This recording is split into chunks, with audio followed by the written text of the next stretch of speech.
All right, it looks like a lot of our attendees have been let in. I apologize for opening it up just right at time at 4:30 today.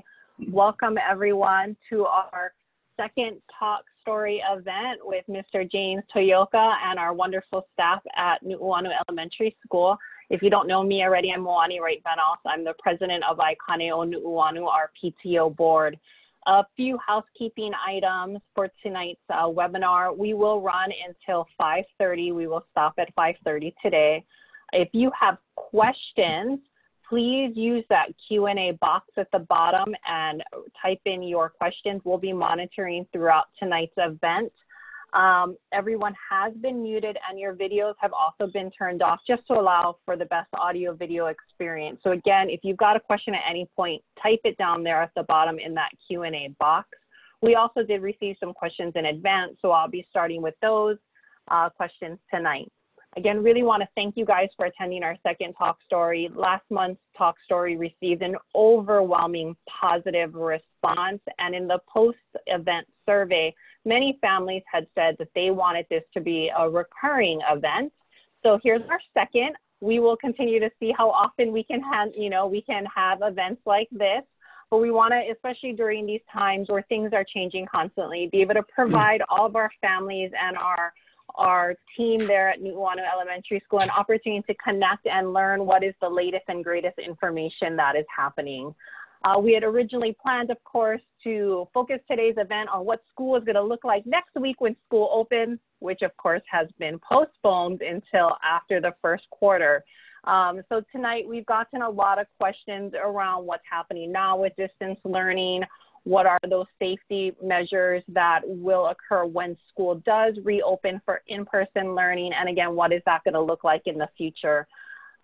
Joining us tonight are our esteemed, wonderful panelists, Mr. James Toyooka, Janice Kam, and Phyllis Miyashiro. Thank you so much for returning. Really appreciate you coming back. So why don't we just get started? There may be some more attendees who will be joining us throughout the event. Again, I saw a few that just jumped on. If you've got additional questions, throw it into that Q&A box at the bottom. All right, well, why don't we just start with distance learning? We're almost a month into this distance learning model, 3 weeks to almost a month.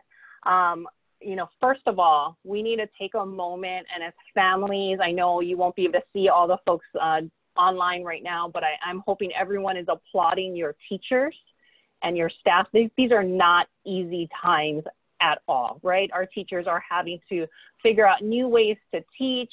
We're as families having to figure out how to support our students at home. Our teachers are now helping us with technical troubleshooting, coming up with curriculum in a different way. And so, this month has been incredible. I'm sure has had many ups and downs and different experiences, but at the end of the day, our teachers are doing an incredible job putting their full heart into everything they're doing to support our families. So before I even begin all the questions, I just want to take a moment and, really thank our teachers. And I hope all the families online are echoing. If there was the applause at the bottom, I would see a lot of applauses going up.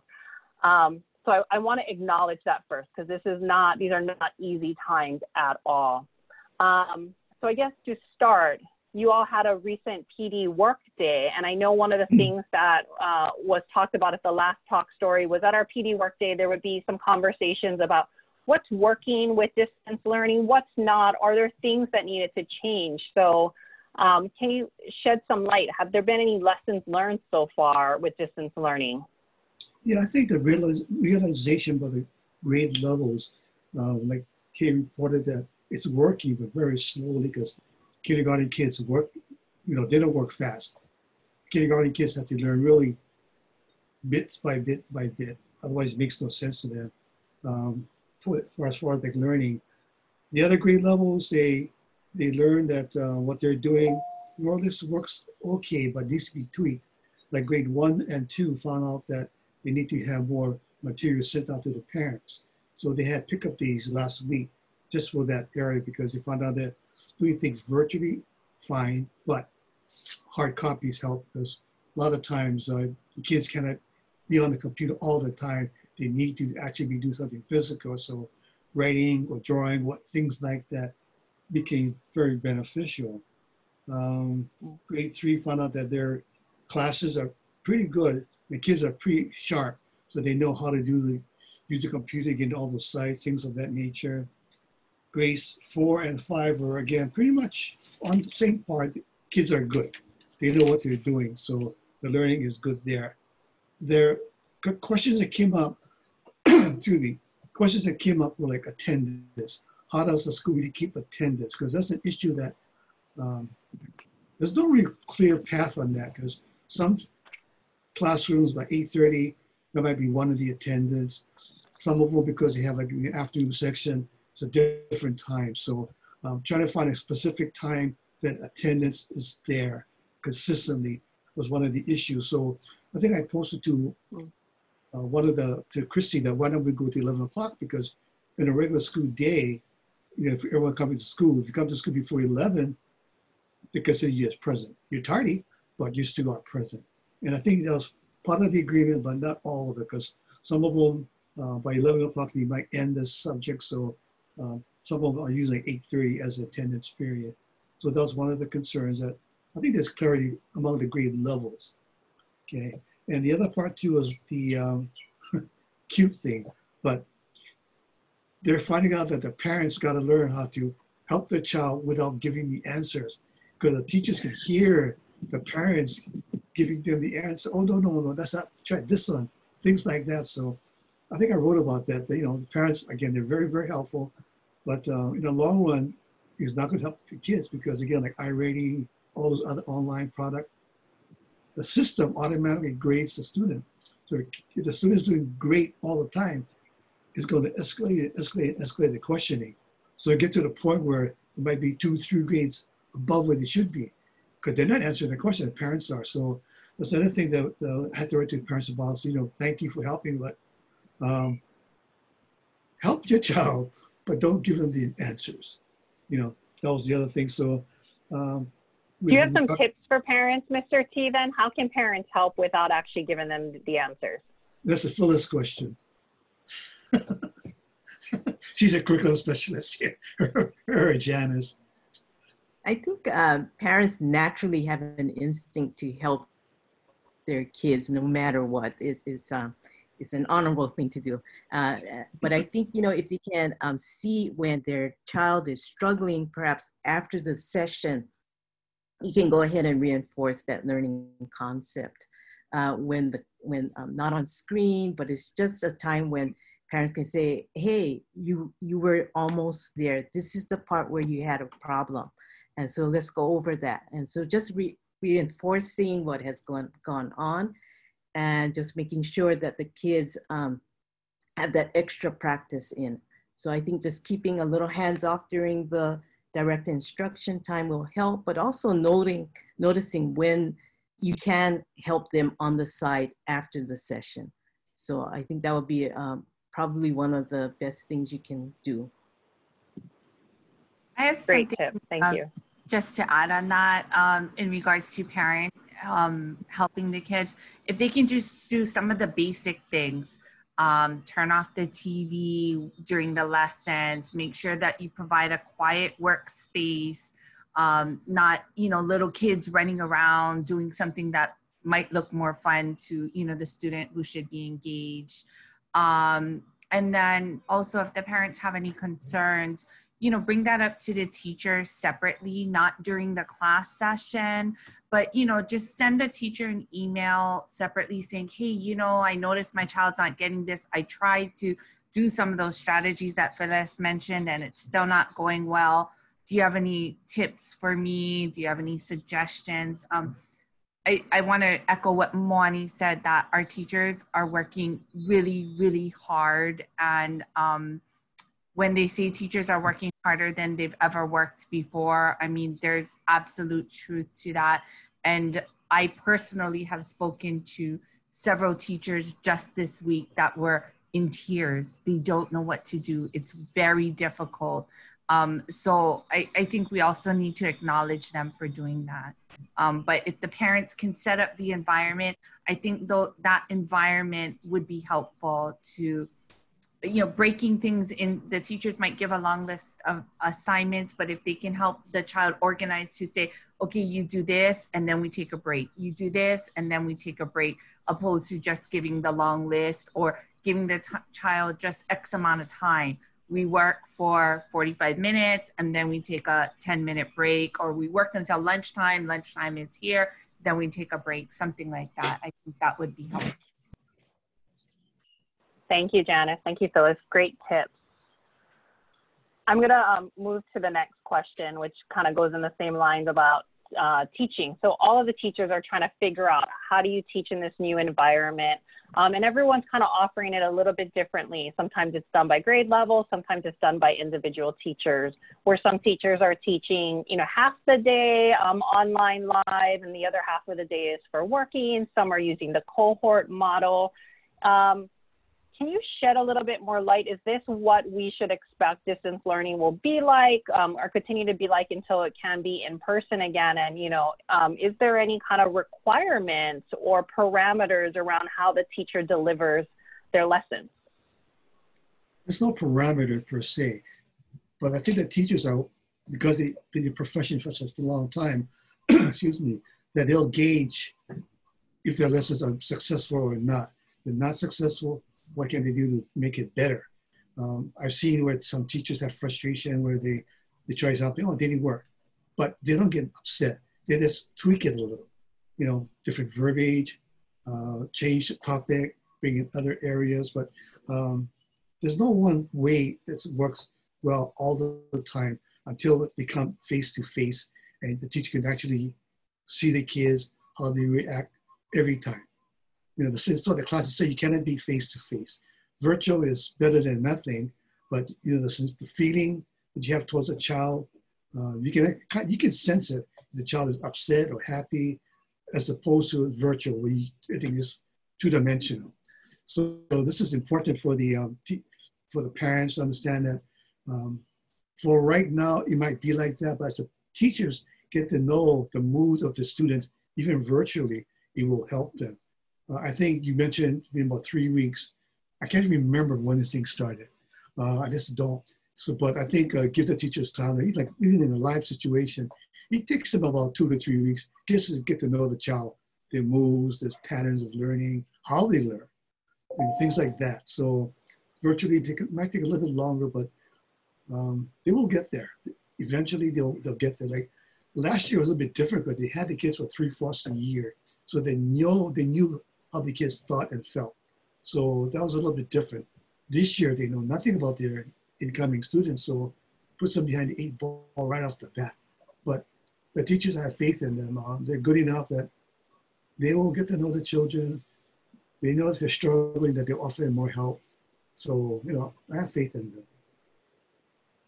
So is there potential then, as the distance learning continues, that maybe more online instruction will be provided, or that things could change? I'm not sure about more, it might be more in depth, depending on the topic in question. Or if a classroom, for example, where they don't understand what's happening, then they'll cover more again and again and again until they get it. Maybe it's like 1 or 2 kids, like Janice was mentioning, might go small pods, small groups who have the same issues. So now the main body of the kids can progress at their pace, and the smaller ones who have the same issue, the teacher can bring them on the side and discuss it with them in depth, because we keep looking for the in-depth portion. Janice, Phyllis, I'd like to ask you, I think you've had some anecdotal stories from, what's working in some of the different grade levels and why they've chosen certain teaching models. Can you share some of those stories with our family? Well, I know that from teacher to teacher, or even from grade to grade, teachers have chosen how they would like instruction delivered. Some of them will do language arts in the morning and math in the afternoon.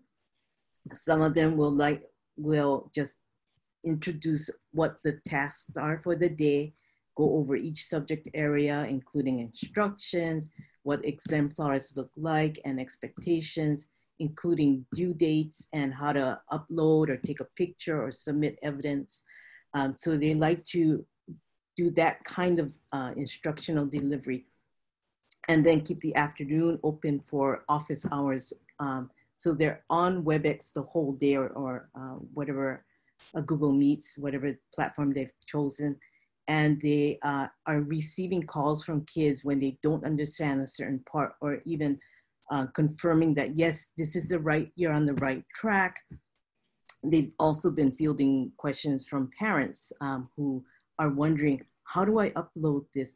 I couldn't get it to work in this way. And there's also been some tech questions. We've had some problems with our computers, whether it's a different operating system or different PC versus Mac issue. So a lot of the times our teachers are troubleshooting with our tech person and trying to get that squared away. So there's that kind of model. There's other teachers who decided, well, I'm gonna teach all my language arts and math in 2 sessions, because I know parents are still juggling how to get kids and work into a balanced mode. And so they'll teach everything in the morning and hold a session 2 for those parents and families and children who would have a better fit with their schedule in the afternoon. So we're seeing all different kinds of creative formats. And again, a large part of that is teacher also trying to figure out the technology. It's one thing to create lessons, upload it, and then also having to look from the student side, how does it look to the kids? Can they drag and drop? Can they perform this matching? Can they do the uploads? So they're trying to tackle the problem from all angles and from all standpoints, teacher, student, and of course, parents who need that tech help too. And not to say that all the teachers have the answers. They often have to research it on their own. So it's back to college time, I guess you could say. It's definitely a new world that we live in, and we're all learning new things every single day. You know, I think part of the concern, at least in the questions that I'm receiving, continue to just be the concern that there's a perception when you're in school for 8 hours a day, your child is, you know, getting instruction for 8 hours a day. Now, without a live teacher necessarily 8 hours a day, are our students still learning the same amount as they would have before? And are they able to stay up to par and, you know, be on grade level where they need to be? Can you speak a little to that kind of concern that maybe some families are feeling right now in this new world? I think as far as like learning the same amount as prior years, that might be a little bit short. But as I was mentioning, it's not the breadth, but it's the depth of knowledge that they're getting. So because the classrooms are smaller, they can have teachers have more time to go in depth, be in math or literature, whatever. But as far as like, because they see them 2 or 3 times a week, naturally the amount of lessons you're providing them is not going to be as much, you know, but that doesn't mean that they're going to fall behind a lot. Because when you think about your education, you don't remember every single day what you did and how deep you went into each subject area, just that you cover a lot of topics. Yet when you went to college, all of a sudden, it's not the breadth, it's the depth of knowledge. And that's what you remember. And that's what education should be about, not vastness, but depth. And this is why I strongly feel still that with this virtual learning, even though it's 3 times a week, whatever it is, because the class sizes are smaller, the teacher will have a little bit more time per student to field their questions. Because in a big classroom, kids might be in the back of the room by talking, for example, among themselves. People in front of you might be helping them. They don't necessarily talk about the same thing, but in the virtual, they hear each other talking and dialogue about the same problem, same issue. And to me, that's a plus. So as we talk about breadth and depth of knowledge and experience, how are the teachers then assessing in today's world a student's progress? That's a very good question. In fact, this is like just this morning, I had an 8 o'clock principals meeting, by the way. Anyway, the state is coming down. You know how they'll come in piecemeal like that. So I cannot give you an answer right now, but they're saying that we'll be getting guidelines on the grading process, because I know it is going to be based on the standards, of course, but as far as the expectations for the ME, because like, you know, Free said, a lot of kids at this school, they want to go to private schools. I'm not sure how the private schools are going to do it, but anyway, the grading is going to be statewide. Okay, this is what they're looking for, because as it is right now, it's like too much pocket, too many silos in Hawaii. So the grading thing is something that they're looking at as one plan. So the idea of grading, that's coming down probably sometime next week to give us direction. Thank you. I've marked that to ask at our next talk story for an update. We did get a question actually just now from someone who's watching in as we're talking about tech issues. And I'm just going to read this question, but in our class today, it was said that the school issued laptop was limited in the classwork, meaning that there was a policy on the laptop that prevented them on making changes to a document that was sent to a student. What can be done for that? I think the only thing we block is YouTube. If it's on YouTube, so that's a DOE, because it's a DOE computer, they automatically block that. Because then, yeah, YouTube is right, the sites you can go to from there. Any other, that's the only one that I know of.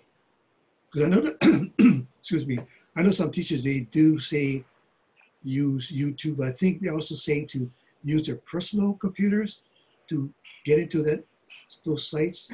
This is what I heard. But I think it's from the lower grades.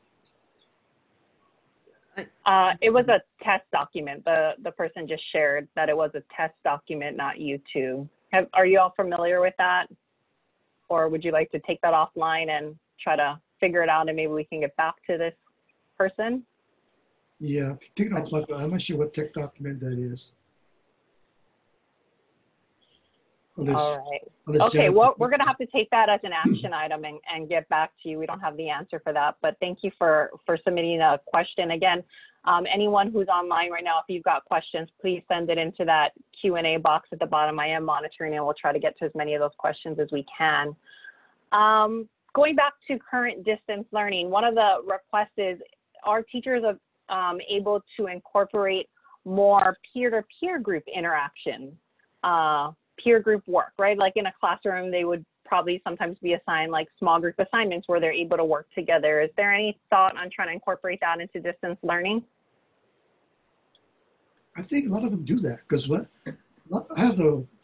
I can view what the teachers are teaching, with giving access to the classroom while they give the lessons. And, you know, you have about maybe 6 to 8 kids all on the same thing, and they're talking story. So I assume that's what you're talking about, right?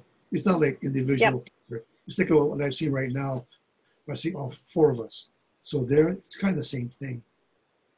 I think it's a challenge for the teachers to at this point, because it's fairly new in the school year, to have kids engaging in collaborative talk right now. It may be a tech challenge, or it may be just the setting up of certain projects that they want. I think what the teachers are immediately doing is focusing on the core subjects and making sure that we again try to establish a firm grounding for the essential skills that they have to cover.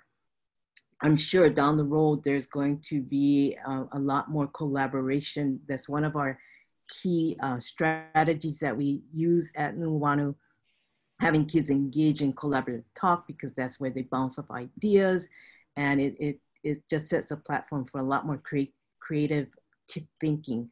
You know, I had one teacher try to figure out how to do it, and she basically faced 2 computers to each other so that the kids could see each other and collaborate that way. So it's just, you know, just trying to figure out how we're gonna do this, and just let us figure that out. It's a growing pain for us, but we are working on it. We know that it's critical that we have the kids interact a lot more. Thank you. That's what a creative teacher right there with the two computer screens facing each other.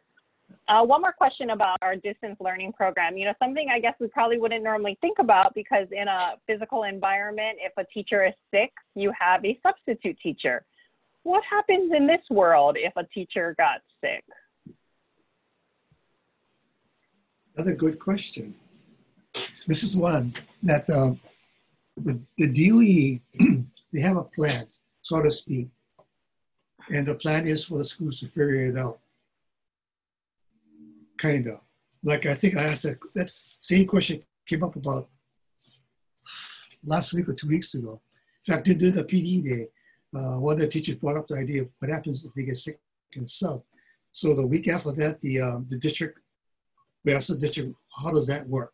Because you kind of give the teacher will not give the sub their computer because so much confidential information on that. So now the state is saying that the school supplies the sub a laptop. Okay, that's fine.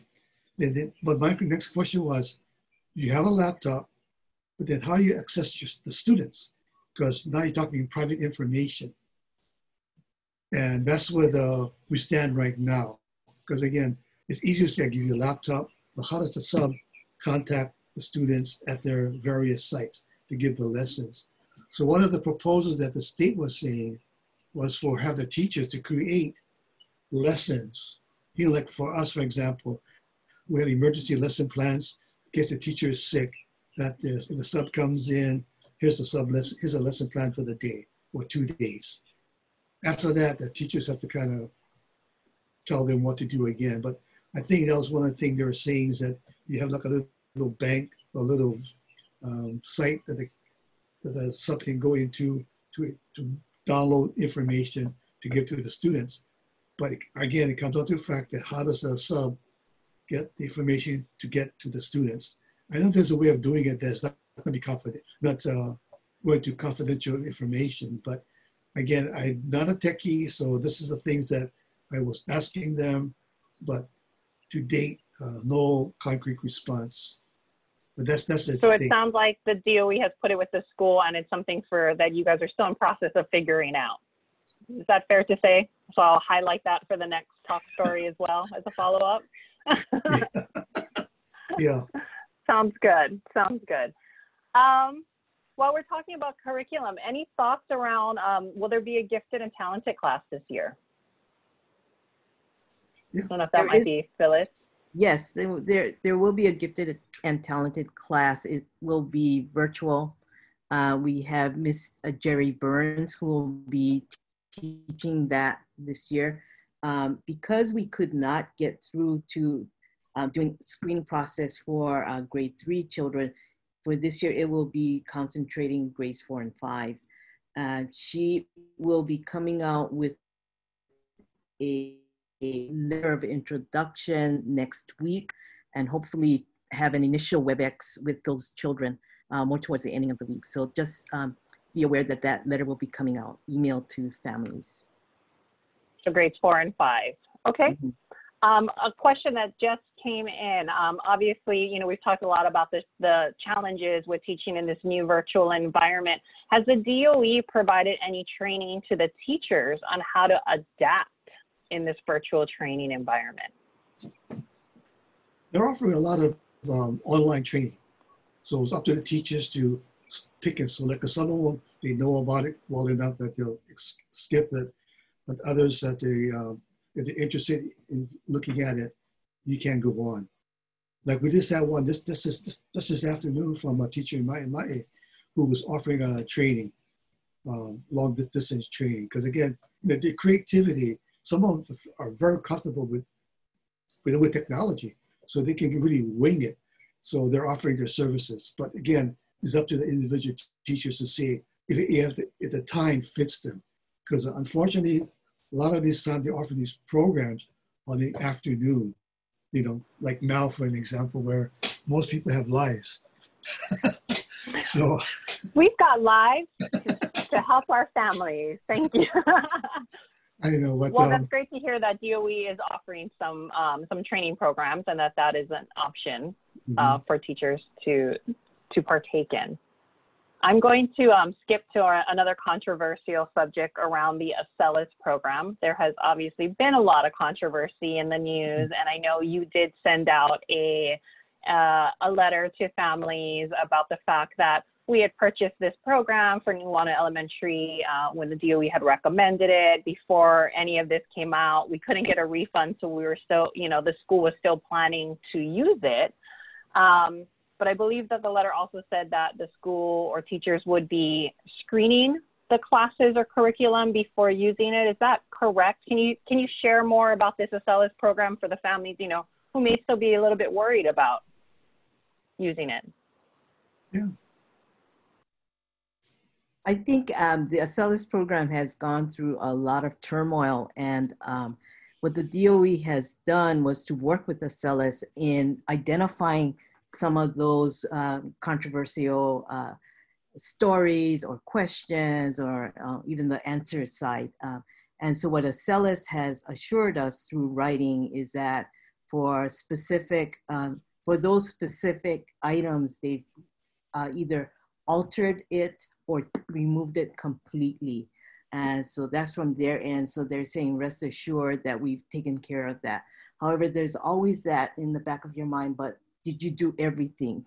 Is it complete? Is it a total assurance on your part? And the answer is pretty much no, because they have tons of items in there. They're lessons, 300, 400, 500 lessons in a certain curriculum area. What we have asked teachers to do, of course, is to flag those items that they come across and let us know. The state has also put into place it's called a controversial content reporting form. So it's where you find it, you have to identify the program, identify the item, even taking a screenshot of it, and we submit it. So that's what the state is asking us to do too. It would take a lot of teacher time to go through every single item. And so we ask parents to, as much as they can, time and effort willing to help us be vigilant on identifying these certain things that are inappropriate, and to help us help the kids get that kind of appropriate information rather than from sources that we don't trust. So that's kind of in a nutshell what we're trying to deal with in terms of Acellus. I did ask teachers how many of them are going to actually have kids involved, and some of the teachers are saying, no, because of that controversy, I would rather not. Professionally, I don't think that's right for me to do. So we respect that. However, some teachers see the value in the lessons and the way it's delivered, and so they will be assigning some of those lessons for the kids. Some of them are choosing to do only language arts or math or a combination, but it's basically the core subject areas. At this point, my recommendation to them was to start small and don't just go and assign a whole ton of content areas, because we don't know how the program really operates, and the depth of knowledge and the depth of quality that it's passing on to us. So we're being pretty cautious about it. And that form you mentioned is for the schools to use, not for parents. Is that correct? Correct. So if parents see something that is maybe concerning because it's been assigned to their student, they should notify the teacher? Yes, definitely notify us, and then we can go ahead and log that in also. And of course, we'll take a look at it from our side too once it is identified. But there is that structure in place for reporting of these types of items. Thank you. That's great to hear as well. I think the math part should be, math and science should be okay. You see controversy coming out on history, because what was appropriate last year is not appropriate this year. So the verbiage, things like that, how a person interprets it. So I think that's where the big issue is, history. Moani, can I make a clarifying statement on that controversial content form? It is not only for Acellus. We're not trying to just, identify them as the only product that has controversy. It's for any type of curriculum that the DOE uses. So it's not only for Acellus. Thank you. Great clarification. Okay, I don't think I've got any other questions on that. Question did come in, Janice had mentioned some earlier about teachers struggling some, right? A couple of teachers have been in tears this week as a result of this new learning environment and trying to adjust. The same is happening for many students at home, frustrated with the technology, frustrated mom and dad might be, on top of them and not used to getting instructions from us. The question really is what can we do as families if our kids are in this? Is there a counselor that we can reach out to, a number we can call? Sure, I'll answer this one. Yes, so I hope all of our families know our counselor, Christy Davis.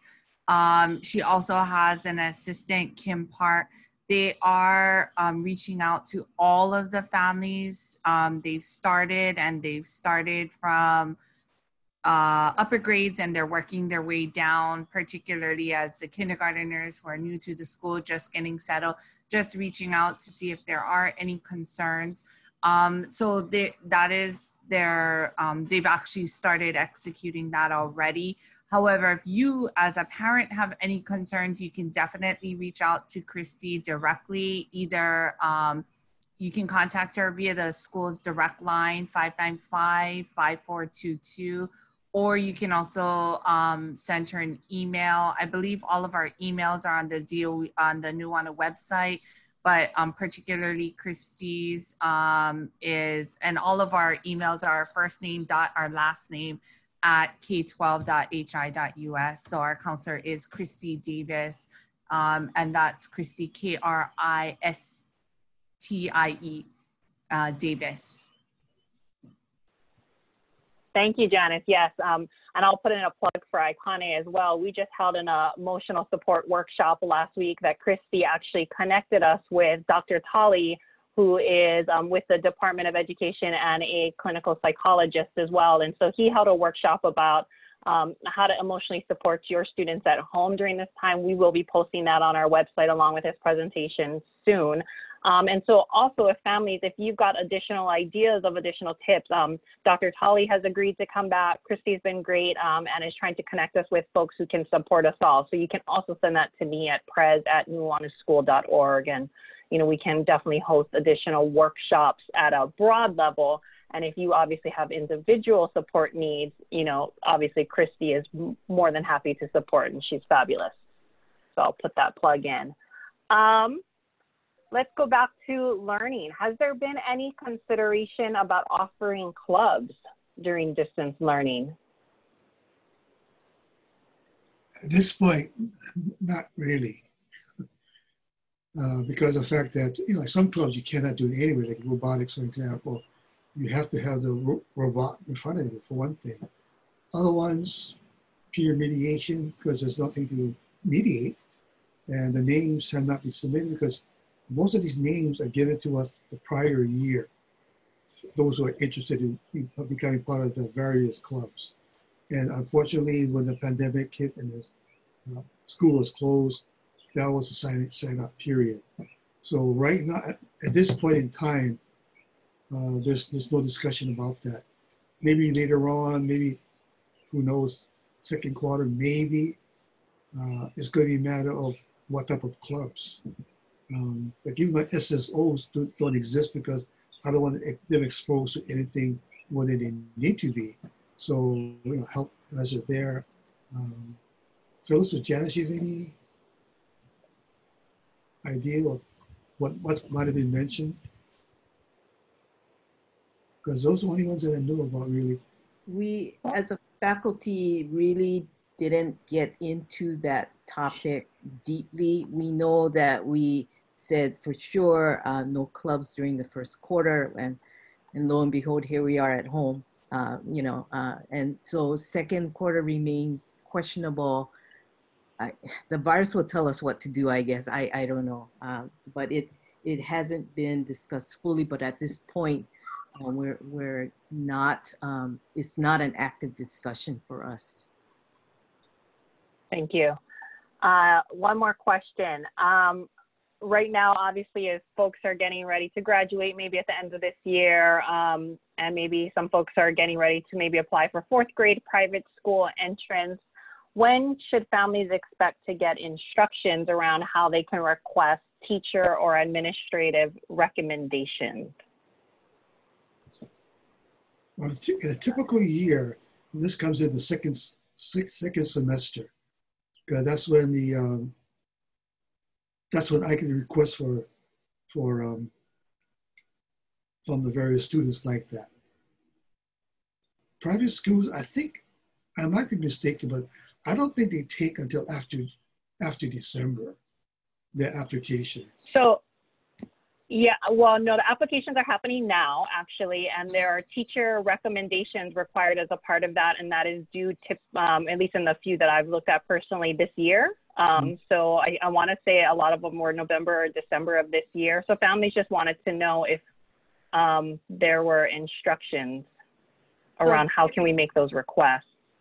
So typically the teachers ask for as much time as possible. As you can imagine, you know, if one family is applying to 5 different schools, potentially that's a lot of recommendations. Not all schools use that common app. So they do ask you to make the recommendation as soon as possible.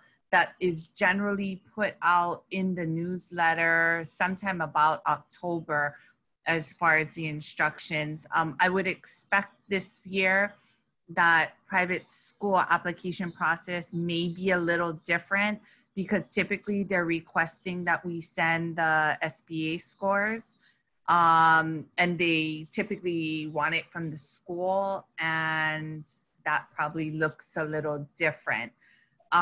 So we've already had requests from some parents in regards to asking for other data points that we do have thus far. And I don't really know what the private schools are going to be looking for, and they may just take their own assessments, but the sooner you can do it, the better. Typically that does go out in our newsletter about October or November. Thank you. So we'll be waiting for that announcement in the coming months. I'm going to switch over to some safety questions. So when school does reopen, we're all hoping it's after Q1 as currently announced, but of course we all constantly sit on pins and needles and wait to see if there's any new announcements. So let's pretend school is going to open after Q1. There are still questions around what is the school-specific safety protocol if someone on campus ends up being diagnosed with COVID-19 or has been in close contact with someone who has a positive case. Is there further clarity around what the school's process will be? Yeah, I think it's a state process, not just our school, but it's going to be the kid sent home and he tests positive. When that happens, during that time frame, myself, I would have to investigate where the kid was at, the room, who he or she was associated with, where they played at, and the things of that nature. If the results come back positive, then I call up the complex area superintendent. They in turn contact the Department of Health, and the Department of Health will come down to the school with their team. It's not like 1 or 2 people. It's a group of people who come down, and they'll be looking at our notes as far as where the contact areas might have been. If it's in one room or one section, then they'll close on that room. If it's a section, they might close on the room and the section.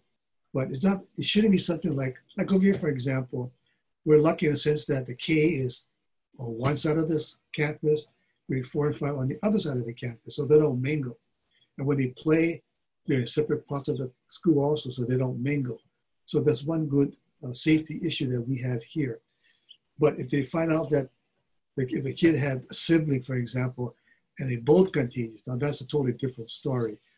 That's when, I'm not sure what they can do at that point, but that's a Department of Health call at that point. But great, because I think at the last meeting, there was still some lack of clarity around what the Department of Health's procedures were going to be around contact tracing. So it sounds like basically if someone got diagnosed, you would call the DOE, they would contact DOH, and DOH would come and do the contact tracing, do the investigation, and also do the notification. Well, Is that actually, correct? as far as the first investigation be on my part. If the kid has symptoms, for example, I will talk to the teacher and find out where the child was at that day or the day before that. We'll just get an approximation of possible areas of contamination, or who the person may have contaminated. But it's only the first step. From there, if the child goes home, goes to the doctor, the comes back negative, great. Process stops. Comes back positive, that's when I contacted my complex area superintendent, who in turn contacts the DOH. At that point, it gets really a lot more hands are involved.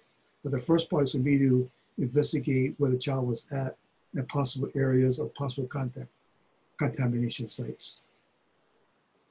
And let's say that, you know, someone is diagnosed on campus. What is the cleaning protocols that would occur after? What, I'm sorry? What would be the cleaning protocols for if a student or a teacher were diagnosed positively for COVID? Right. The DOH would come down with their team and make a deep clean. The outside contractor make a deep clean in the room and the various areas that the child was at. Thank you. And then another question, or actually maybe you can share a little bit more light. There was a great presentation that was sent out with all of the different things that the school has put into place for COVID-19, with the markings on the ground, the hand sanitizer stations, nice visual, the shield desks, which I don't think many families had known that the school had purchased. Can you, share, are there any other additional maybe protocols that might get put into place between now and the time school opens, or anything that's changed since that presentation went out? I think what was not shown was that each teacher, they have their own shield, their desk shield. So that, it's like the office, to come to the office, you have the plexiglass. All the teachers have that on their desk also, as we'll have Sally. And was there a picture of the health room? I don't recall seeing that. But anyway, we have a two curtain area in case a child comes in, they put in that area to isolate them from others. But it's a clear curtain, so easy to be seen. So we have two of those sites. And again, we have our own spray that we bought, and they'll spray those areas after the child leaves, of course. But those are the things. We have our non-touch hand sanitizer. We have two of them now. I know the course was bringing more, but up to you guys. Because the thing is, whenever you take it out, we got to bring it back in. And that's the only thing, the manual labor on that part. Because we did have one in the library, but since the one's going into the library, we decided that when school starts, we take it down and put down in front of the admin building. So as you're going to school, when they're leaving to the library, to the cafeteria. And also, every classroom has their soap dispensers and hand sanitizers also. So it's not like it's, only a couple of pieces. Every single room has it. Thank you. I'll put in a plug for the school right now to families who are listening. Normally on the school supply list, it has Clorox wipes, right, which are gold right now, and they're really hard to find. But if any families have Clorox wipes and Lysol spray, and you've got a load inside of your closet, I'm sure the school would happily accept those donations. So if you do, just contact them and drop those off. Of course. So when school reopens, there was a question that actually came in from a family. Interesting, something I never even thought about will the water systems be checked? Because the water fountains, many of the sinks have gone unused for now abnormally long period of time, right? We normally would have had summer school there or other activities. Now many have probably gone unused for 5, 6, 7 months. So will the water systems be checked? Yeah, we always do that every year. Again, it's being used even right as we speak. It's not like it's been idle all this time. Some of them have not been used as much, like the gym, for example. But if I have admin building in the classrooms, to make sure that it always, we test it out first, because you see, I'd be amazed at what comes out of that thing, which is, again, it will be good, except they're trying to promote families having a child bring their own flask or bottle of water. And with the flask, parents, please write the name of your child on the flask, inside or in the bottom someplace. So every year, we get dozens and dozens and dozens of these flasks, and they're not cheap, you know. So just write your name indelible, and that'll be work. And also because we have the one that it comes down rather than that way, it's a little bit cleaner. But again, the pipes will have to be drained first. This used for a few days, but we'll do that before. And thank you. And the DOE is recommending that parents send their kids with hydro flasks so that you don't have to necessarily drink out of the fountains during the day. Is that correct? Right, to share. So families, when school opens back up, you know, get the large size hydro flask, you know, as large as your child can possibly hold so that they stay hydrated and maybe, you know, don't have to use those water systems if they don't need it, with a big label, of course. Another question for when we return to school, and folks, we're getting ready to wrap up. So if anyone's got burning questions, please put that in that Q&A box and I can try to get those in before we wrap very soon. Have you heard anything else from the YMCA about how before school care and or after school care will be handled when we do return in person? Specifically about, will a prorated rate be offered in a cohort model? That I cannot say. I would think, being a business, that you will prorate. I mean, that's only logical. Otherwise, I know they have expenses, but I don't think they're trying to rip anybody off. They want to do what's right by everybody. How they're going to do it, I really couldn't say. Okay, I will take that as an action item, folks who have asked that. I'll reach out to the YMCA program coordinator, see if I can get some clarity on that and send that out in an e-blast that's coming up to get that answered. Well, we are about 5 minutes away, and so I don't see any other questions coming in, but we do have, there's one more question that came in prior to today's event, and we've talked some about the challenges for teachers, the teachers crying, and that's something as parents we don't want to hear either. We know that they're going through a hard time. We're all trying to adjust to this new normal. We're all having our ups and downs as well.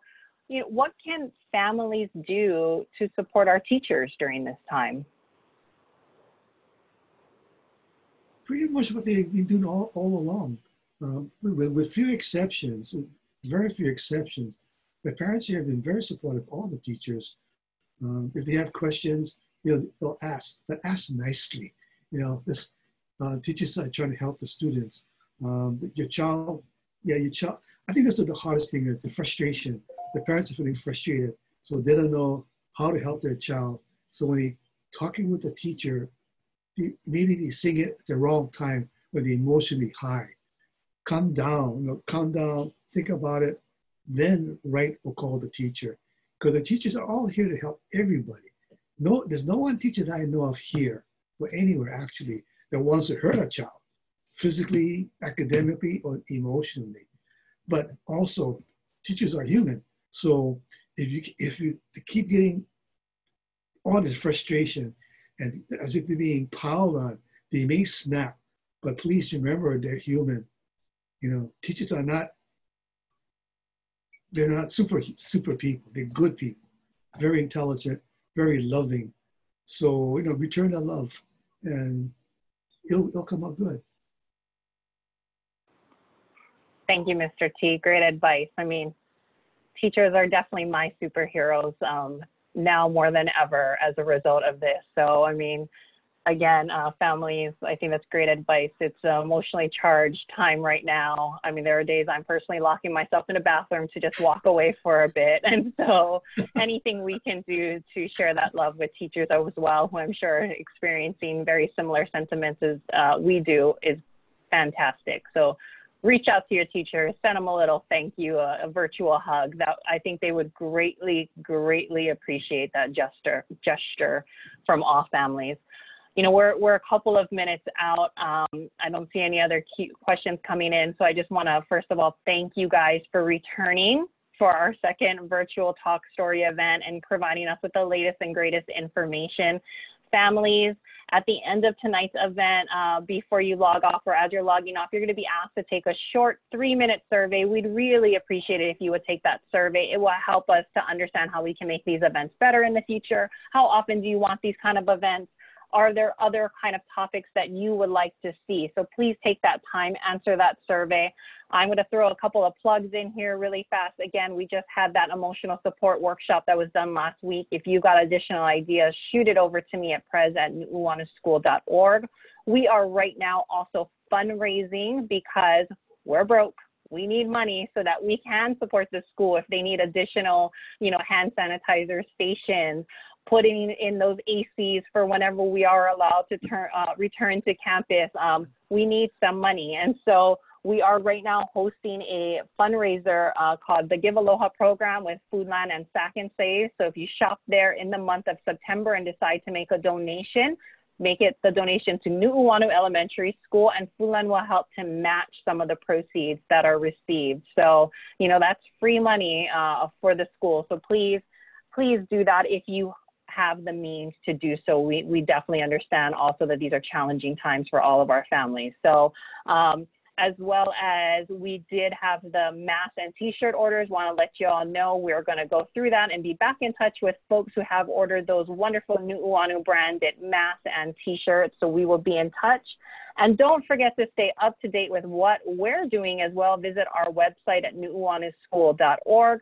You can follow us on Facebook, Instagram. That's where we're keeping all of the information posted, including the recording of tonight's event will be posted there as well in the future.